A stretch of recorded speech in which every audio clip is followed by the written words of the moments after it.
That's nurturing a relationship. We find out all those things about our ancestors. We find out the stories about our ancestors. We find out what happened to our ancestors that made them the way that they were. We found out who did it to them. We found out who listened to them. We find out who didn't listen to them. We find out why they were forced to hold certain things inside and wasn't shown love, so they didn't know how to give love. And that's why our parents were the way that I was. Y'all have to realize that. Think of the 40s and the 50s and before that. 90% of your grandmothers hated your grandfather. He was just the best option. Coming from that type of that bloodline, you know that those issues rang forward in your grandmother, your grandfather, your mother, your father, the aunts and the uncles, and trickle down to you and yours. That's why y'all don't hug each other, right? That's why they don't know how to show love, right? That's why they rather just sweep stuff under the rug than to talk about it, right? Y'all got to understand that this is where y'all come from.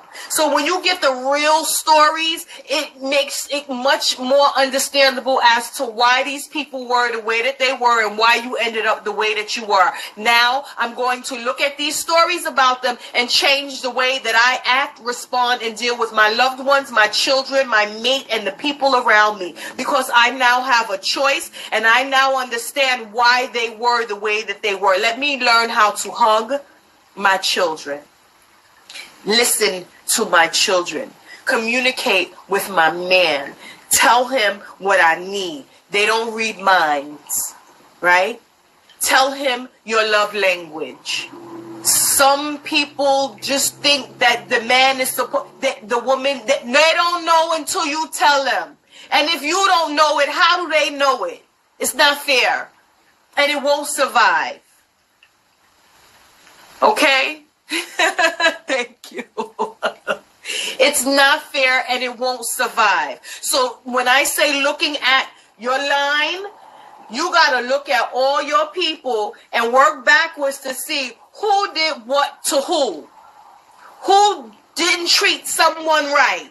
Who didn't listen, who was touching, who got touched, who got molested, who got raped, who was left out in the cold, who was not fed, who was not taken care of, who went to bed hungry. The stories start to make sense of your bloodline.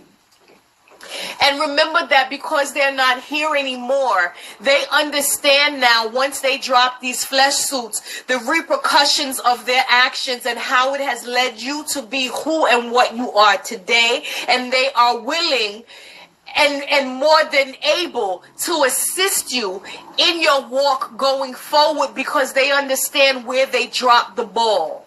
They are willing to help you lift that ball now and shed these things from your life so that you can have a better tomorrow. Your children can have a better tomorrow. And the generations to come will no longer suffer for what they did and did not do. Okay? This is why I say take time with your spiritual walks. You can't rush. For you to work through those types of things take time. And some of it is very painful. And some of it takes a lot of focus for you to don't get caught up in it. It's just for you to know. It's a marker for you to avoid, right? It's things that, this is where the generational curses get broken. By speaking them out loud. By uncovering them. By letting light shine on them so that they're no longer secrets and they're no longer hidden, right? Now we know my people was fucked up. That don't make you fucked up. That was their bag to hold. That's not your bag to carry. That's your bag to open up, take out all of the gooky, nasty, stupid shit and throw it out. I see it, I read it, I'm not going to do that. I see it, I read it, I'm not going to do that. I'm genetically dispositioned to do these things because this is what my people did. And if I vibrate low, then anybody who's not in the light in my bloodline is going to pull me down. And I don't need that. That's why we lean on the strong ancestors first. There's always one back there that was whipping ass and taking names, and all of the rest of the family members listen to them. That's the one you lean on first.